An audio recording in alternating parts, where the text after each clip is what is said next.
The chandeliers in Adrian Cross's mansion glowed like captured constellations, each crystal shard refracting golden light onto polished marble floors.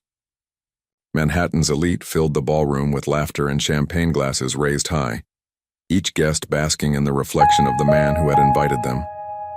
Adrian stood at the center of it all, his tailored navy suit hugging his broad shoulders, his glass of Dom Perignon lifted toward the vaulted ceiling as if commanding the stars themselves to listen. "Success," he declared, his voice smooth, the tone rehearsed. "It is a privilege not inherited but earned."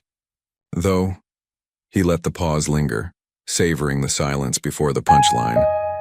"It seems not everyone has managed to adapt from their humble beginnings as gracefully as I have." The guests chuckled, some nervously, others with genuine malice. They weren't laughing at the joke so much as at the permission to laugh.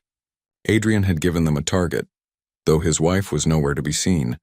Her absence was the unspoken subject of ridicule. If this story resonated with you, subscribe to the channel and spread the word, and tell us where you're watching from. He smirked, swirling the champagne in his glass as though it were liquid gold. "She always said I'd never fit into these circles, that I'd never be more than a boy from a broken home, and yet, here I am." The crowd erupted in applause, their hands clapping not for him but for the wealth and power he represented. He relished the sound, though deep inside it left a hollow echo. Beneath the glamour, Adrian's eyes betrayed him. There was an emptiness, like a man reciting lines from a script he no longer believed in. He glanced toward the staircase, toward the second floor where his wife once stood during parties like these, wearing dresses that weren't as expensive as the others but always seemed more radiant. Tonight, the staircase remained bare, its railings gleaming coldly under the lights. "Tell us." Adrian, a senator's wife, cooed from the front, her pearls flashing with each tilt of her chin. "How do you manage it all? The empire, the parties, the charm?" He offered her the smile he had perfected in boardrooms and magazine covers. "Discipline, vision, and knowing when to let go of what weighs you down." The words slipped out casually, but they carried the sharp edge of a knife. A ripple of knowing murmurs spread through the room. Adrian savored it, the carefully cultivated story of his wife being the weight he had shed. Every successful man needed a cautionary tale to prove his triumph. She had become his, yet as he raised his glass again, the laughter around him blurred into something hollow. The chandeliers shimmered, but he felt no warmth beneath their glow. He spoke louder, as if to drown the whispering thought creeping in from the edges of his mind. "I stand before you tonight as proof that we can reinvent ourselves. We are not bound to the past. We are not bound to anyone." The room roared with applause once more, though a few guests exchanged uneasy glances. Some had met his wife. Some remembered her quiet kindness, the way she carried herself with dignity even in a room like this. Adrian ignored it. He clinked his glass against the senators, basking in the adoration. But as the music swelled and the crowd swayed to the rhythm, his gaze flickered once more to the staircase. Empty. Always empty. The smile stayed on his lips, but his grip on the glass tightened. A thin crack appeared along its rim, unseen by the guests who still praised him. Above the noise, he thought he heard something faint, an echo of laughter, softer and more genuine than any in the room. It wasn't here. It was a memory. It belonged to her. He raised his glass higher, forcing the words past the tightening in his throat. "To freedom." And yet, as the word left his lips, he felt chained. The orchestra swelled into a triumphant overture, masking the silence where her presence should have been. Adrian lowered his glass, the applause ringing in his ears like mockery. Somewhere in the back of his mind, the memory of their vows whispered, insistent, refusing to be silenced. The glittering lie shimmered, flawless to the crowd. But inside him the cracks were spreading, and with them came the shadow of what he had tried so hard to bury. The applause from the mansion party faded into silence, dissolving into memory. For Adrian Cross, no amount of champagne or chandeliers could fully erase the image that now surfaced in his mind.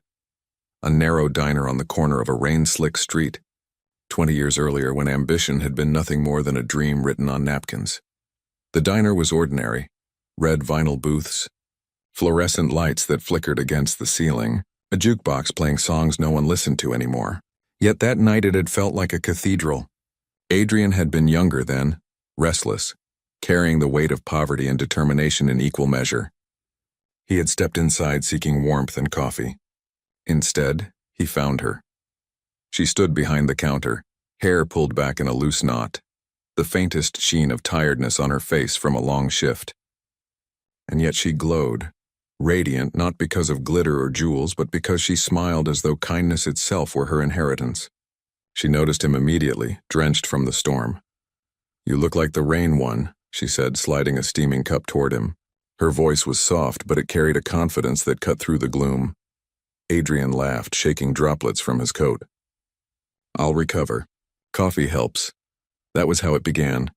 Two strangers in a forgotten diner finding warmth in words instead of walls. She listened as he spoke of ambitions, of the empire he swore he would one day build.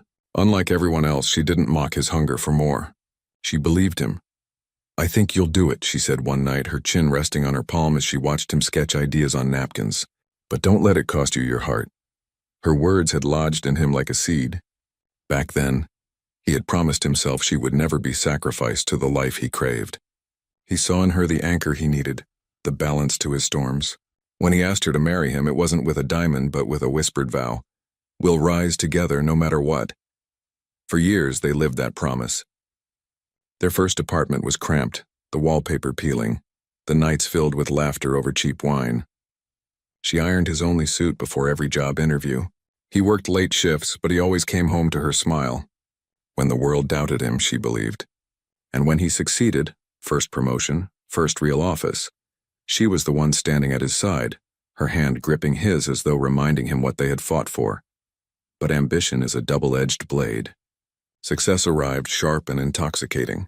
Adrian's world expanded into boardrooms, penthouses, and parties where names were currency. His wife, radiant in her simplicity, suddenly appeared to others as a misfit in the glittering halls of wealth. She didn't speak the language of deceit, didn't dress to compete.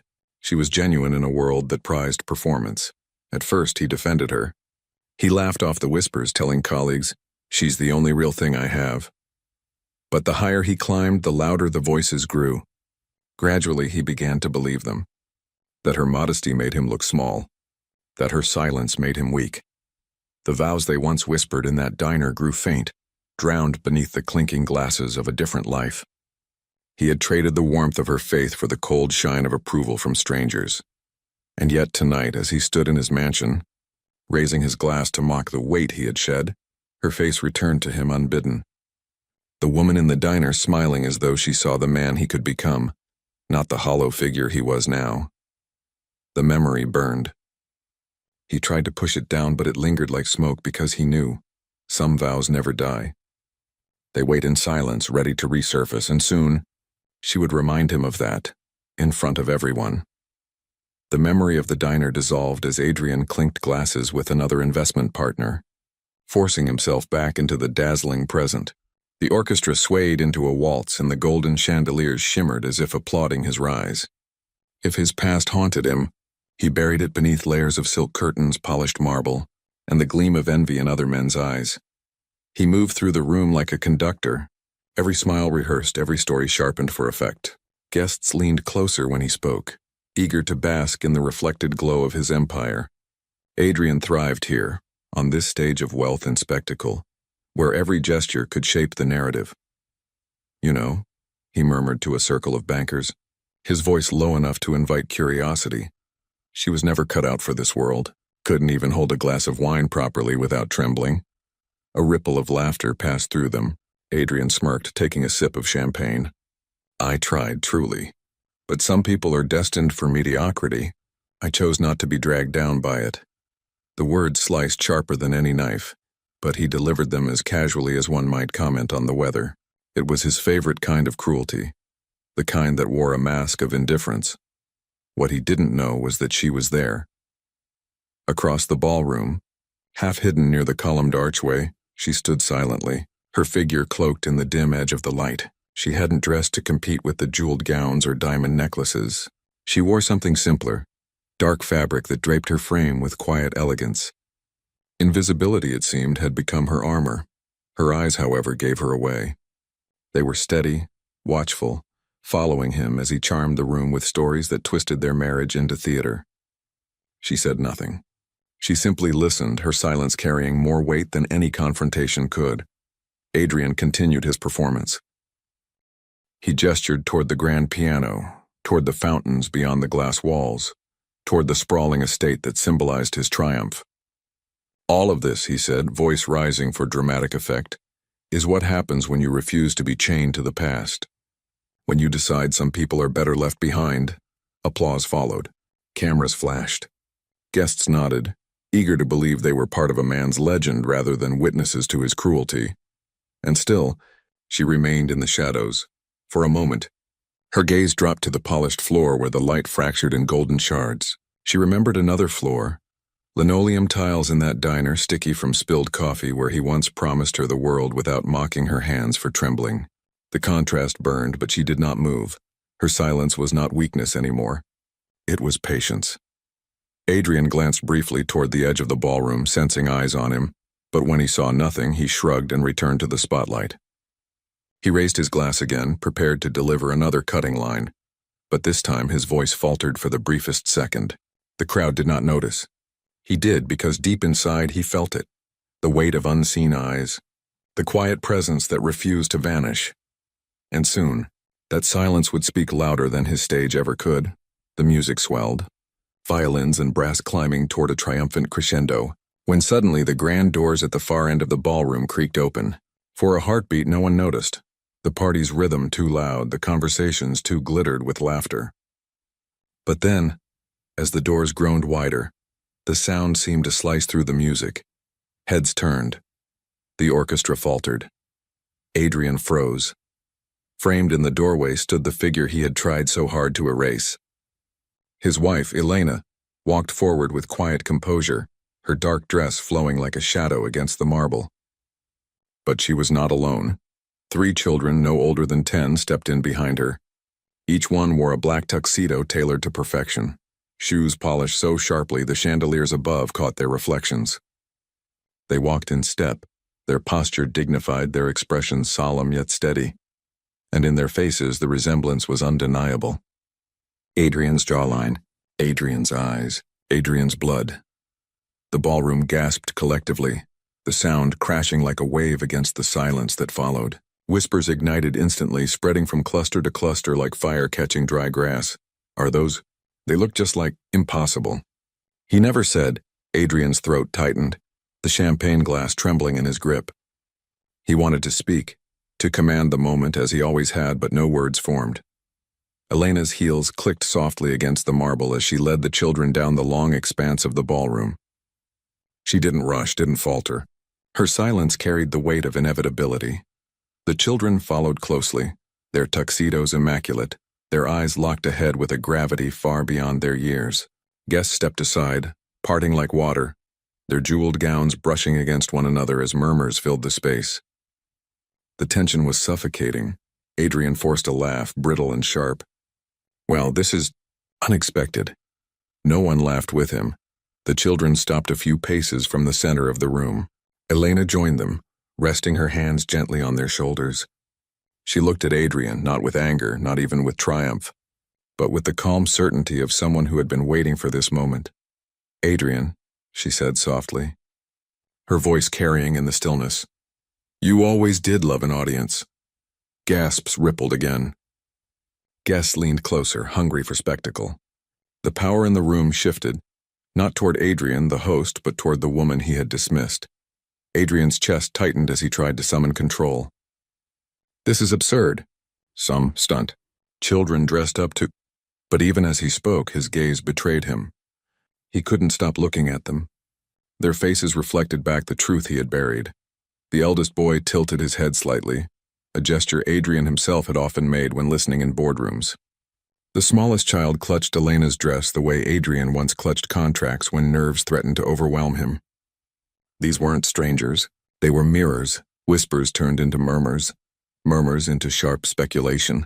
The ballroom no longer looked at Adrian as an untouchable success story. They looked at him as a man cornered by his own bloodline. Elena didn't need to raise her voice. You told them I was a weight you had shed. She glanced at the crowd, her tone steady. But tell me, Adrian, do they look like a burden to you? The children lifted their eyes toward him, silent witnesses to his unraveling. The orchestra remained still. The chandeliers no longer gleamed in celebration but in judgment. Adrian's empire of illusion began to fracture, and in the silence the guests leaned closer, waiting, knowing the real story was only just beginning. The silence after Elena's question hung heavy, wrapping itself around the chandeliers and pressing into every jeweled neckline in the room. No one dared to move first. Then the whispers started, thin, sharp threads weaving through the crowd. I heard he had another woman years ago. Didn't she disappear suddenly? Maybe she wasn't the first. The rumors, once polite background noise, now roared to life, unrestrained by fear. Faces that had always admired Adrian now shifted uneasily, their painted smiles fading as they remembered scraps of gossip too easily dismissed before. Adrian's jaw clenched. He raised his voice, trying to reclaim authority. Enough! These are children paraded here to humiliate me. You all know what jealousy looks like. But the conviction in his voice cracked. Elena finally stepped forward. She hadn't spoken in years. Not to the press, not to his colleagues, not in any room where he could twist her words into ridicule. Tonight, her voice was calm, deliberate, each syllable carrying the weight of patience sharpened into truth. You've spent years building stories about me, she said, her eyes steady on him, that I was too small for your world, that I was weak, unworthy, unfit. But every lie you told was protection for the truth you couldn't bear. The guests leaned in. Some nodded slowly as though remembering. One older woman whispered to her husband, I always wondered why she vanished so suddenly. Now I see. Elena's gaze swept the room, then returned to Adrian. You called me a burden, but you never told them how I ironed your only suit when we could barely pay rent. How I worked nights so you could study. How I believed in you when no one else would. Adrian's grip on the champagne glass tightened until the stem threatened to snap. You don't belong here, he hissed. Her lips curved, not in triumph but in something quieter. Then why does the room no longer belong to you? She rested her hand gently on the shoulder of the eldest child. The boy's dark eyes, mirrors of Adrian's own, swept across the crowd. A murmur rippled, proof standing in flesh and bone, impossible to deny. The youngest child shifted, clutching Elena's dress with small fingers. Their silence said more than any declaration could. They didn't need to argue. Their existence was the unshakable evidence of betrayal, not hers but his. Guests recoiled from Adrian's side of the ballroom, gravitating instead toward the woman who had endured his erasure. He felt the shift like a physical blow. For the first time in years, he was not the center. One man whispered too loudly, I heard about a mistress. Maybe there's more. Another chimed in, no smoke without fire. The crowd no longer looked at Adrian with admiration. They studied him with suspicion, weighing him like a defendant in a courtroom. Elena lowered her voice, her final words aimed not at the crowd but at him. You said you weren't bound to anyone. But tonight, Adrian, the truth binds you, and everyone here can see it. Adrian opened his mouth to respond, but nothing came. His throat closed around the lies he had mastered for so long, and then, as if on cue, the ballroom doors opened again. A woman in crimson stepped inside, her entrance igniting another wave of whispers. The mistress had arrived. The ballroom doors groaned open once more, and all eyes shifted toward the sound. Conversations hushed, breaths caught. A ripple of crimson entered the glittering gold of Adrian's world. She was young, beautiful, and reckless in her confidence. Her gown a river of scarlet silk that clung to every curve, sequins catching the chandelier light like sparks. For a moment she seemed radiant, the kind of presence Adrian once flaunted as proof of his power. But then her gaze landed on the scene before her. Elena, the 3 children in tuxedos. The entire crowd watching in rapt silence, her face froze, the practiced smile collapsing into something raw and trembling. She faltered mid-step, her hand tightening around her clutch as if it could anchor her. Elena, she whispered, though the word barely carried. Gasps spread through the guests like wildfire. The whispers grew sharper, voices hissing at the edges. That's her? The mistress. He didn't even hide it well. Adrian stepped forward quickly, his polished mask sliding into place. Darling, he said, his tone forcedly bright, you're late. I was beginning to wonder. Her eyes shot to him, wide, searching for explanation. What is this? Adrian's jaw tightened. It's nothing, a disruption. He gestured toward Elena and the children as though they were intruders at his theater. They don't belong here. Elena's expression didn't waver. She stood poised, one hand resting lightly on her son's shoulder. Her silence pressed heavier than any accusation. The young woman turned, her breath catching. The resemblance in the children's faces was unmistakable. Adrian's sharp cheekbones, his storm-gray eyes, even the tilt of the youngest's chin. She blinked hard as though refusing to believe what stood in front of her. "You told me," her voice cracked, barely audible. "You told me you had no family." The ballroom inhaled collectively, the moment stretching taut like a string about to snap. Adrian forced a laugh, brittle as glass. "Don't be dramatic." He reached for her arm, but she pulled away, crimson fabric swaying violently. "You said she was nothing," she whispered, her voice rising. "You said she was gone." Every guest in the room was watching now, their jeweled faces reflecting curiosity, pity, disgust. For years, Adrian had controlled the narrative. Tonight, the story belonged to someone else. Elena finally spoke, her tone soft, steady. "He told me the same. That you were nothing." The mistress's eyes flickered between them, panic dawning. She realized too late that she wasn't partner but pawn, a piece on Adrian's board to be moved and discarded at will. Adrian snapped, his voice sharp as a whip. "Enough, this is my night. This is my house. And I will not—" The words cracked, breaking against the silence that met him. His mask slipped, sweat beading at his temple, his charm fracturing in the face of two women who no longer played their parts. The mistress clutched her clutch tighter, her body trembling. All this time, all these lies. Her eyes filled with tears, but she refused to let them fall. With shaking hands, she backed away, the red gown trailing like spilled wine across the marble. Adrian turned desperately toward the crowd, searching for support, but found only judgment. Eyes that once admired him now dissected him like vultures circling prey. He looked back at Elena, her calm unbroken, the children at her side like silent sentinels. For the first time, his empire no longer felt untouchable, and in that suffocating silence, he realized control was slipping piece by piece, secret by secret. But Adrian Cross had one weapon left: denial. The mistress's crimson gown had barely disappeared through the ballroom doors when Adrian's hand clamped around Elena's wrist. His smile remained fixed for the guests, but the grip of his fingers told the truth. He pulled her roughly toward the shadowed edge of the room, just beyond the chandelier's reach, where the crowd pretended not to watch but every eye followed. "Enough of this performance," he hissed, voice low, venom curling beneath his charm. "Dragging children into my house? Into my life? You've truly lost whatever sense you had left." Elena's face remained calm, her wrist still in his grasp. "They're your children, Adrian. You know it. Everyone here can see it." He leaned in, eyes flashing with rage. "They're nothing but frauds. Pawns you dressed up to humiliate me. Do you really think this will work? Do you think anyone believes you?"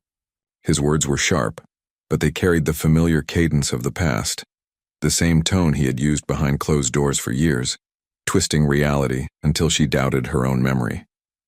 It was the art he had perfected, erasing her truth with sheer force of denial. "You've always been delusional," he continued, tightening his grip. "Always so desperate to matter. This is pathetic, even for you." She didn't flinch. Her silence disarmed him more than an outburst ever could. Slowly, she freed her wrist, smoothing her sleeve with dignity. Then, with deliberate precision, she reached into her clutch and pulled out a small folder. The thin stack of papers looked unimpressive compared to the chandeliers and crystal glasses, but the weight of them was undeniable. "I knew you'd say that," she said softly, her voice calm but carrying enough steel to slice through the tension. "That's why I came prepared." Adrian's smirk faltered. "What is this?" She opened the folder, revealing neatly arranged documents. Birth certificates, medical records, school forms, photographs, each page etched with his name in ways he could not deny. "Evidence," she replied. "Every lie you told countered. Every denial disproved. You spent years making me doubt myself. Not tonight. Tonight the truth speaks louder than your voice." His eyes darted across the papers, then to the faces of the children who stood quietly nearby. They didn't need to speak. The resemblance between them and their father was etched in every line of their features. "Forged," he spat, his voice louder now, as if volume could drown the rising tide of whispers around them. She forged all of this. You all know what desperation looks like. But the crowd wasn't nodding. They weren't laughing. They were studying him, dissecting his frantic performance. His usual control was slipping, his tactics unraveling under the weight of undeniable proof. Elena closed the folder, tucking it back into her clutch with quiet finality. You taught me long ago that your voice was your greatest weapon. Tonight you've lost it. Her words were steady, each one a blow he couldn't deflect. Adrian's face reddened, veins tightening in his neck as he turned to the guests, desperate to claw back authority. She's lying, he shouted. This is nothing but a circus act. But no one laughed. No one clapped. The room that once adored him now watched with suspicion, their whispers turning sharp, their eyes shifting toward Elena with something that looked dangerously close to respect. Adrian's hand trembled at his side. He had always believed he could bend her into silence. Tonight her silence had bent him, and just as he tried to summon another denial, another excuse, another desperate performance, another voice cut through the ballroom, steady and clear. It was not Elena's. It was someone else stepping forward, a witness. The silence after Elena's words hung heavy, like smoke no one could wave away. Adrian's voice still echoed in the ballroom. She's lying. But the crowd no longer seemed convinced. Their eyes shifted, restless, searching for something that would tip the balance. And then, quietly but firmly, a woman's voice rose from the far side of the room. That's not true. The words carried a weight that silenced the murmurs. From the edge of the crowd stepped Mrs. Dalton, the Cross family's housekeeper of nearly 2 decades. Her uniform was simple, her posture dignified, and her weathered hands twisted nervously at the hem of her apron. Yet her eyes were clear, steady, unflinching. Adrian stiffened. Dalton. Stay out of this. But she kept walking until she stood near Elena and the children. Her loyalty had always been quiet, hidden in gestures of care that no one noticed. Tonight she would not be silent. I worked in this house long enough to know the truth, she said, voice trembling only at the edges. I heard the shouting. I saw the bruises she tried to hide under long sleeves. I watched her pretend to smile so no one would ask questions. A ripple of shock moved through the guests. Pearls rattled against glasses, champagne paused mid-sip. The image of Adrian Cross, flawless, commanding, untouchable, began to fracture further. Adrian's face darkened, his charm cracking into fury. You dare? After everything I've paid you? Lies, every word. But Mrs. Dalton didn't back down. She looked at him the way one looks at a storm that has finally passed. Money doesn't erase memory, sir. And it doesn't erase the fear she lived with in this house. Elena's eyes glistened as she met the woman's gaze. It wasn't triumph she felt. It was recognition, the relief of no longer carrying the burden alone. Guests exchanged glances. They recalled faint rumors, hushed gossip, times when Elena appeared at charity events with carefully applied makeup and a strained smile. Suddenly the puzzle pieces fit. Adrian tried again, desperation sharpening his tone. She's a servant. What credibility does she have? You take the word of a maid over mine? But his voice no longer commanded. The crowd had shifted, their silence speaking louder than applause ever had. Mrs. Dalton's hands trembled, but her voice grew stronger. I stayed silent for years. I told myself it wasn't my place. But tonight, watching you call those children frauds, I couldn't stay quiet any longer. They deserve the truth. She turned toward Elena, her eyes softening. You don't need to carry this fight alone anymore. The room held its breath. Even the orchestra had gone still, instruments lowered as though the music itself refused to drown out the truth. Adrian's fists clenched at his sides. His mask was nearly gone now, stripped away piece by piece. For years he had ruled his world with charm and intimidation. Tonight that empire stood on the edge of collapse, and in the crowd's shifting eyes, he saw something he had not seen in years. Pity. It cut deeper than hatred. The silence was broken by another sound. Slow, deliberate footsteps approaching from the back of the room. The murmurs rose again as a figure emerged, eyes fixed on Adrian with cold resolve. The balance of the night was about to tip even further. The air in the ballroom had grown suffocating. Mrs. Dalton's words still lingered, heavy and undeniable, and the guests stood transfixed, watching Adrian Cross tremble under the weight of exposure. His empire of charm and manipulation was crumbling, and every eye in the room bore witness. Adrian's hands curled into fists, knuckles whitening. For years he had crafted a persona polished to perfection. Philanthropist, tycoon, self-made king. But now, stripped of applause, he was only a man cornered. Enough, he roared, the word ripping through the silence like thunder. The champagne glass slipped from his hand, shattering across the marble floor. Shards scattered, sparkling like broken promises. Gasps echoed. He turned on Elena, his face contorted, veins visible at his temple. You think you can walk into my house, parade these children, humiliate me in front of my guests? You've always been small, Elena, pathetic, and now you've poisoned them too. The children flinched at his words, shrinking closer to their mother. Elena instinctively drew them in, one arm protectively circling their shoulders. She didn't raise her voice. She didn't need to. Her calmness was a weapon sharper than his fury. They're not poisoned, Adrian, she said softly, steady enough for the whole room to hear. They're simply mirrors. And mirrors don't lie. The crowd murmured again, the words rippling like judgment. Adrian's chest heaved. His carefully constructed mask now shattered entirely. From the corner, the mistress still lingered, frozen in crimson. Her face had drained of color as she watched the man she thought she loved unravel into something unrecognizable.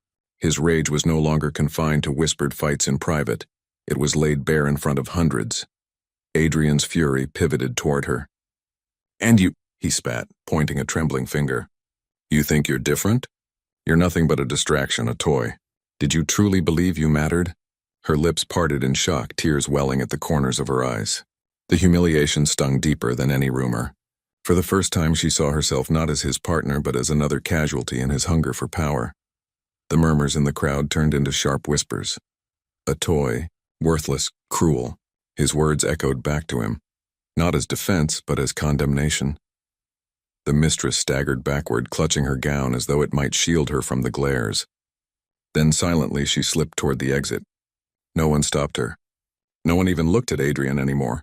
Their eyes followed her retreat, pity etched into their stares. Adrian's voice cracked with desperation. Don't you see? He shouted, addressing the crowd. This is all her scheme. Elena has manipulated all of you just as she tried to manipulate me. You wouldn't have anything without me. Nothing!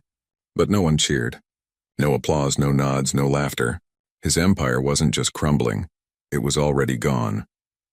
Elena straightened, her hand still resting on her children's shoulders. Her voice was quiet, but it sliced through the chaos. You built a house of glass, Adrian, and tonight it shattered. His eyes darted around, searching for a lifeline. None came. The orchestra stood frozen, guests rigid in their gowns and tuxedos, every face reflecting the same truth. Adrian Cross was no longer untouchable. The rage drained into something darker, panic. He stumbled a step back, his breath ragged, sweat glistening under the chandelier light. For the first time, Adrian looked small. The children clung to Elena, their eyes wide, but her composure held steady. A shield he could not penetrate, and then the silence was broken by a different sound, the firm clearing of a throat from the back of the room. A man in uniform stepped forward, a leather folder in hand, his presence drawing immediate attention. The ballroom shifted again. The stage was no longer Adrian's. The man in uniform stepped forward, but it wasn't handcuffs he carried. Instead, he laid a leather folder on the nearest marble table, its presence commanding silence. Guests leaned in, the chandeliers reflecting in their eyes like spotlights. Elena didn't flinch. She stepped forward, meeting the officer's gaze, and with steady hands opened her clutch. Inside rested a second folder, thick with papers worn from handling. She placed it beside his, the two dossiers like twin gavels waiting to fall. Adrian's voice cracked. This is absurd. Papers don't prove anything. She forges lies as easily as she breathes. But his words no longer held power. The room had shifted. The guests, once an adoring audience, now sat like jurors in a silent courtroom. The ballroom itself transformed. The marble floor a witness stand, the chandeliers glaring down like unyielding eyes of justice. Elena's voice rose, calm but resonant. These are birth certificates, medical forms, school records, all bearing your name, Adrian, all signed in your hand. She lifted a page, the neat scrawl unmistakable. These children are yours. Not rumors, not inventions, yours. A hush spread like fire consuming air. Someone near the front whispered, "His signature," and the wave of acknowledgement rippled outward. Adrian's face twisted, rage bleeding into desperation. Forgery! "I told you the officer cut in, his tone firm. "These documents have been verified." The guests erupted in gasps, the verdict before the trial. Elena turned to the crowd, not to perform, but to reveal. "For years he told you I was nothing, that I didn't belong. But while he built his empire on deceit, I carried the truth alone. Tonight you don't need my word. You need only look at them." She gestured to the 3 children. Their faces turned upward, solemn yet fearless. The eldest stepped forward, eyes sharp, chin raised in uncanny reflection of his father's posture. The room inhaled sharply at the resemblance. Adrian stumbled a step back, his hands trembling. He looked less like a king and more like a man caught naked before the world. "No," he muttered, shaking his head, his voice thin. "This is a trick. You've all been deceived." Elena faced him fully now. Her voice softened, but it carried the precision of a blade. "The only deception here is yours. You built a world of glass, Adrian, and filled it with lies. Tonight it shattered, not because of me, but because truth always cuts through." The ballroom fell into silence. The sound of breathing, the faint hum of the chandeliers, the shuffle of silk gowns, all magnified in the stillness. Every guest sat as if weighing a verdict, their judgment hanging heavy in the air. Adrian's eyes darted from face to face, searching desperately for support. The senator's wife, who once praised him, turned away. The bankers he charmed studied their shoes. Even his oldest partners refused his gaze. His empire had collapsed not in a boardroom or courtroom, but here, in his own home, with crystal glasses and velvet drapes framing the wreckage. "Look at me," he shouted, voice breaking. "I made you. I gave you wealth, access, power. And now you sit there judging me?" The silence that followed was damning. His words echoed hollow and returned to him like a verdict he could not escape. Elena stepped closer, her hand resting gently on her son's shoulder. She didn't raise her voice. She didn't need to. "You always feared the truth, Adrian. And tonight, the truth stood beside me in Tuxedos." The children did not speak, but their presence thundered louder than any argument. Adrian's shoulders slumped, sweat dampening his collar. The crowd's eyes weighed him down, pressing him into the marble like a man already convicted. Then came the sound. Heavy boots at the doorway, the unmistakable click of polished steps against marble. More uniforms entered, their expressions resolute. The jury had spoken in silence. Now justice was about to enter the room.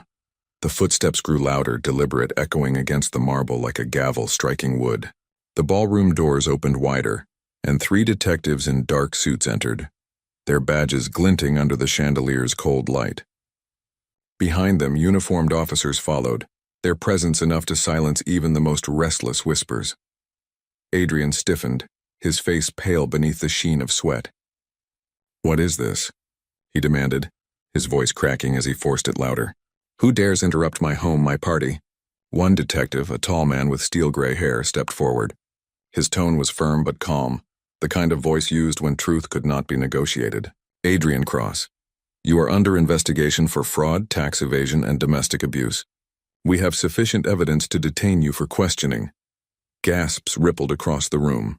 Guests craned their necks, some covering their mouths, others already fumbling for their phones. The empire Adrian had built wasn't collapsing quietly. It was about to be immortalized in photographs, headlines, history. Adrian's eyes shot to Elena, blazing with betrayal. You did this." She didn't look away. Her voice was soft, but it carried. "I called them hours ago. I knew your lies would finally catch up to you.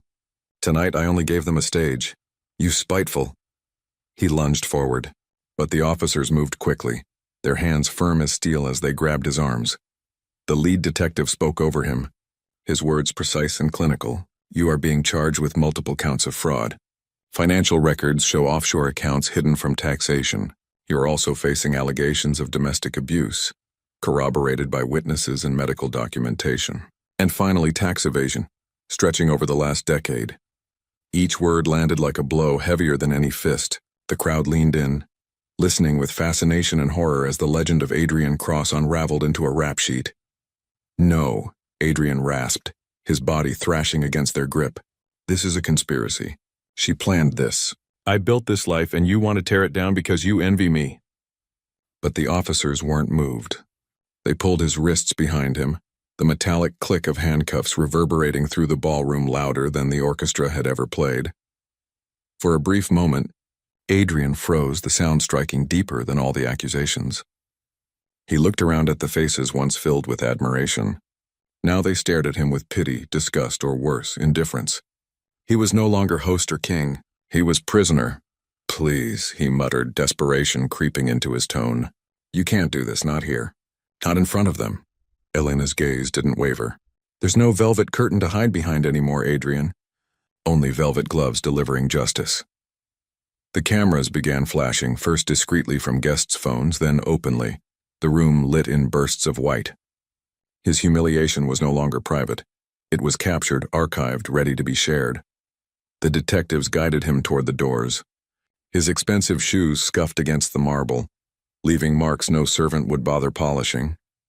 He twisted his head back toward Elena, his eyes burning with a mix of rage and disbelief. You'll regret this, he hissed, his voice raw. You and your children. You'll regret the day you defied me. But the words landed flat, his power gone. The children clung to Elena's side, wide-eyed but steady. She bent slightly, whispering to them so only they could hear. It's over. He can't hurt us anymore. And as Adrian was dragged from his own mansion, past the glittering chandeliers and shattered glass of his empire, the guests parted silently like jurors watching a sentence carried out. Outside, the flashing of real cameras, press, paparazzi, his turns awaited. The door slammed shut behind him. Inside the ballroom, the silence remained, heavy but cleansing, the kind that comes when a storm has finally broken. The great doors slammed shut, sealing Adrian's screams outside. The ballroom remained still, the air heavy with the aftershocks of what had unfolded. Guests stood frozen in their gowns and tuxedos, unsure whether to applaud or flee. Slowly, one by one, they began to drift toward the exits, their footsteps muffled against the marble floor. The chandeliers still blazed overhead, but the light felt colder now, exposing cracks in the gold veneer of the mansion. The grandeur no longer dazzled, it accused. Every glass of champagne, every glittering centerpiece seemed less like luxury and more like evidence of excess. Elena did not move. She stood at the center of the ballroom, her 3 children pressed close to her side. They were silent but unafraid, their wide eyes reflecting the crystal glow above them. The storm had passed, and though their world had been turned inside out, they stood together in its aftermath. Whispers trailed as the last guests departed. She was stronger than he ever said. Those children, the truth written in their faces. It's the end of Adrian Cross. The voices faded into the night until only the 4 of them remained beneath the chandelier. Elena looked upward, her breath catching at the fractured reflection of light across the glass. Once this room had been a cage, walls of opulence trapping her in silence. Tonight it felt different. Not free, not yet, but no longer his. She turned to her children, smoothing a strand of hair from the youngest's face. Her voice softened, meant only for them. This house was never a home, she whispered, steady and certain. But we'll build one of our own. The eldest boy straightened at her side, the faintest hint of a smile tugging at his lips. The 2 younger ones leaned closer, their small hands clutching the folds of her dress. They did not fully understand the scale of what had just happened, but they understood her presence, her strength was their anchor. Elena exhaled slowly, the weight of years pressing out of her chest. The silence was not oppressive anymore. It was cleansing, a pause after chaos, the first breath of a new life waiting to be shaped. She began to walk, guiding her children toward the staircase that wound upward to the rooms she once avoided. Their shoes tapped gently against the floor, a softer rhythm replacing the harsh echo of Adrian's downfall. Behind her, the chandeliers flickered. The mansion, stripped of its host, felt hollow, almost like a stage after the play had ended. The velvet curtains no longer framed power, they framed ruin. The legacy of Adrian Cross lay scattered like the shards of his shattered glass, glittering but worthless. At the top of the staircase, Elena paused. She turned back once more, gazing at the ballroom where she had once stood invisible in the shadows. Tonight she had stepped into the light, Not for revenge, but for truth, for her children, for herself. Her eyes softened, not with sorrow, but with resolve. "We survived him," she murmured under her breath, too quiet for anyone but her children to hear. If this story resonated with you, subscribe to the channel and spread the word, and tell us where you're watching from. The youngest tugged her hand. "Mama, can we go home now?" Elena knelt, pressing a kiss to his forehead. "Yes," she said, her voice firm, carrying both promise and release. "Now we can finally go home." Together they descended the staircase, their steps measured, unhurried. The lights above dimmed slowly, each chandelier bulb flickering out one by one, as though the house itself was bowing to its new truth. When the last crystal light went dark, only their silhouettes remained, 4 figures moving toward the doorway, away from the ruins of Adrian's empire. And in that quiet, the last dance was not his, it was theirs.